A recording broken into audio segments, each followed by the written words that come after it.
आज नेहमीसारखा आंदोलनाचा विषय वगैरे काही नव्हता। आज अक्षरशः लोकशाही मार्गाने त्यांच्याशी माझी चर्चा झाली, सगळे पदाधिकारी होते। प्रश्न असा आहे की त्या दिवशी आंदोलन झाल्यानंतरही एखाद्या घरामध्ये 10-5 मिनिटात एखादे चोर असे शिरतात आणि 10 मिनिटात तुमचं घर साफ करतात, तसे एखाद्या सोसायटीमध्ये महावितरणचे आणि अदानीचे लोक येतात आणि 10-15-20 मिनिटात अख्ख्या सोसायटीमध्ये 15-20 5-50 जे मीटर्स आहेत ते बदली करून जातात। हा सर्रास प्रकार चालू आहे।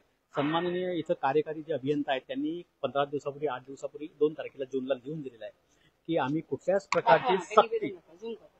प्रकारची सक्ती बदलापूरमध्ये करणार नाहीये टीओडी मीटरसाठी।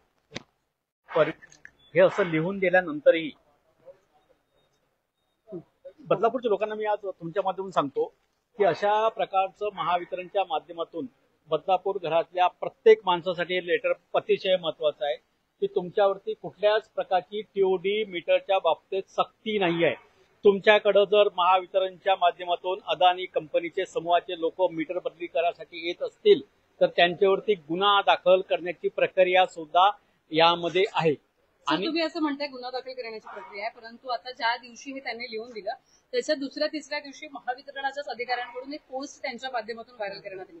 आता या पोस्टमध्ये आहे काय की हे मीटर बसवणं सक्तीचं आहे। जर तुम्ही अडवलं आणि राजकीय जे काही नेते आहेत त्यांच्या बोलण्याला जर तुम्ही बळी पडला तर तुम्हाला तुरुंगवास होऊ शकतो, तुमच्यावर दखलपात्र गुन्हे दाखल होऊ शकतात। मीटर ही त्यांची या ठिकाणी प्रॉपर्टी आहे असं या पोस्टमध्ये त्यांनी मांडले। कसं बघता याकडे? अघोषित दादागिरी चालू आहे। अघोषित या प्रकारे काम सत्तेचा माज आणि मस्ती आलेली आहे। सामान्य लोकांचं काहीच नाही। आताही तुम्ही 5 मिनिटापूर्वी मुलाखत घेतली, 10-10, 15-15 हजार लोकांना बिल आलेलं आहे। मी आज लोकांना तुमच्या माध्यमातून बदलापूरच्या प्रत्येक घरातील नागरिकांना सांगतो की कुठल्याच प्रकारची सक्ती कोणी जाण्यासाठी आलंय तर माझा नंबर प्रत्येकाकडे आहे। मी तिथं स्वतः येईल, माझ्या परीने जो काही विरोध असेल तिथं विरोध होणार आहे। कारण की अव्वाच्या सव्वा या टीओडी मीटरच्या माध्यमातून जे बिल येत आहेत ते आम्ही कदाचित सहन करणार नाहीये।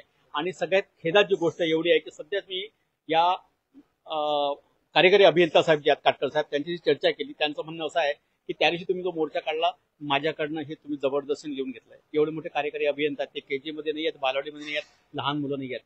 म्हणजे विचार करा एवढ्या मोठ्या अधिकारावरतीही एखाद्या मोठ्या उद्योग समूहाचा किती बर्डन आहे। हे अधिकारी लोक किती बर्डन खाली काम करतात की नाही। दिवसांपूर्वी तुम्ही आंदोलन या विषयावर केलं होतं या संदर्भात आवाज उठवण्यासाठी, परंतु महावितरणच्या तक्रारीवरून यावर तुमच्यावर गुन्हे दाखल करत आले, कुठेतरी दबावण्याचा प्रयत्न आहे? मी कुठल्याच गुन्हे जगा माझ्यासारखे कित्येक बदलापूर शहरामध्ये लोक आहेत की जे समाजाचं काम करतात, की जो लोकांच्या हिताचं काम करतात, अशा गुन्ह्याला आम्ही बळी पडत नाहीये। ती सकाळी ट्रेनला लटकून जातो, संध्याकाळी गेलो तर त्याला काय महिन्याला लाख रुपये पगार नाहीये, पण त्याच्या घरात जर 10 आणि 15-15 हजाराची बिल येत असतील तर ते आम्ही खपून घेणार नाही। काय कसं असणार आंदोलनाचं स्वरूप? काय आंदोलनाचं स्वरूप तुम्हाला लवकरच जाहीर करणार आहे। माझं एक तर तुम्हाला माहिती आम्ही आंदोलन तयार झालेली माणसं आहोत लोकांच्या हितासाठी आणि लोकांच्या समस्येसाठी। नेहमी इथं मी त्याला सांगितलं माझं ठिय्या आंदोलन असेल, पोलिसांनी पुन्हा गुन्हा दाखल केला चालते। या 8 दिवसात इथं माझं ठिय्या आंदोलन असेल आणि तुमच्यामधून बदलापूर जनतेला मी सुद्धा आवाहन करतो तुम्ही सुद्धा सामील व्हा। कारण की हे जे चालू आहे ना अघोषित दादागिरी चालू आहे। अधिकारी लोकांना काम करू देत नाहीत। राजकीय लोक जे एखाद्या वेळेस काहीतरी लोकांसाठी रस्त्यावर उतरून काही करायची इच्छा असेल त्याला पण हे काही करू शकत नाहीत। याच्यापेक्षा पुढे जाऊन काय राजकीय परिस्थिती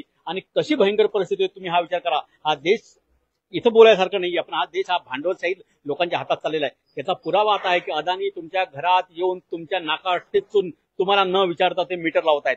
आज ते मीटर लावताय याच्यासाठी की उद्या ते प्रीपेड जेवढे पैसे मीटरमध्ये आहेत तुमच्या अकाउंट आहेत तेवढे दिवस तुम्ही उजेडात, लगेच 10 मिनिटात तुमच्या अकाउंटमध्ये पैसे संपले की तुम्ही अंधारात।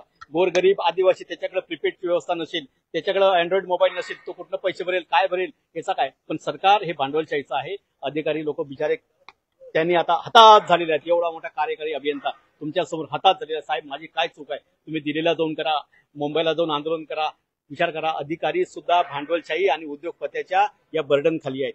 आणि दुःख एवढंच आहे की बदलापूर शहरातील राजकीय लोक आहेत ना, मोठे लोकप्रतिनिधी, त्यांनी बाबतीत बदलापूर लोकांना दिलासा द्यायला पाहिजे होता। कॅप्टन आशिष दामले यांच्या संकल्पनेतून साकारलेलं महाराष्ट्र राज्यातील एकमेव सुसज्ज असं साहित्य गौरव ग्रंथालय, वातानुकूलित आणि उत्तम आसन व्यवस्था, 1.5 लाख पुस्तकांचा संग्रह, डॉक्टर बाबासाहेब आंबेडकर यांच्या विचारांवर आधारित तसेच इतरही ऐतिहासिक महापुरुषांच्या पुस्तकांचा अनमोल ठेवा फक्त साहित्य गौरव ग्रंथालयामध्ये। स्पर्धा परीक्षा असोत किंवा इतर कोणत्याही परीक्षा, पर्याय एकच, साहित्य गौरव ग्रंथालय।